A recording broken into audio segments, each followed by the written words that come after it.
नमस्कार, मी पंजाब डक. आता की थंडी वाढणार आहे म्हणून तुम्ही काय करा, या थंडीपासून तुमच्या द्राक्षाचं कसं नुकसान म्हणजे काय करावं लागते तुम्ही तुमचं तयारी करा.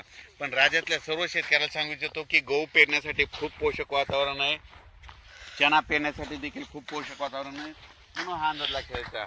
आणि राज्यामध्ये सांगायचं झालं तर तुम्हाला एक सांगू इच्छितो, पूर्व विदर्भ, पश्चिम विदर्भ, दक्षिण महाराष्ट्र, उत्तर महाराष्ट्र, कोकण पट्टी, खानदेश जवळपास 28 तारखेपर्यंत पाऊस काय येणार नाही, थंडीच वाढत जाणार आहे, म्हणून हा अंदाज लक्षात घ्यायचा.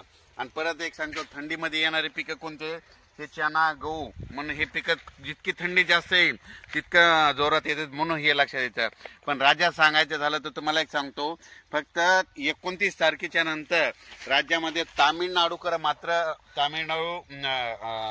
तामिळनाडू भागामध्ये थोडं वातावरण खराब होणार आहे, म्हणून ह्या अंदाज लक्षात द्यायचा. पण राज्यात सांगायचं झालं तर तुम्ही जर तिरुपती जाणार असेल तर समजा तिरुपती बालाजी जाणार असेल, 30 तारखेला मात्र तिरुपती बालाजीच्या तिकडे मात्र मुसळधार पाऊस पडणार आहे, म्हणून हे लक्षात द्यायचं. पण राज्यात आपल्या महाराष्ट्रात मात्र पाऊस पडणार नाही, म्हणून हा अंदाज लक्षात द्यायचा. उलट वाढत इतकी थंडीत वाढत जाणार आहे, म्हणून हा अंदाज लक्षात द्यायचा.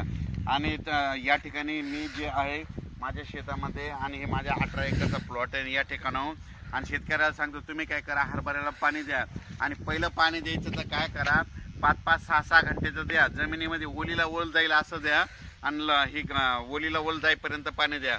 आणि पाणी देताना स्प्रिंकलरनं पाणी द्यावं लागतं, हे देखील सगळ्यांना लक्षात घ्यायचं. कारण की हरभऱ्याला मोकळं पाणी जमत नाही, मोकळं पाणी दिलं की मरतं, म्हणून हे लक्षात द्यायचं. पण राज्यातल्या सर्व शेतकऱ्याला सांगू इच्छितो की ज्यांच्याकडे चणा पेरतात त्यांनी काय करायचं, स्प्रिंकलरनं पाणी द्यायचं, ओलीला ओल जाईपर्यंत द्यायचं.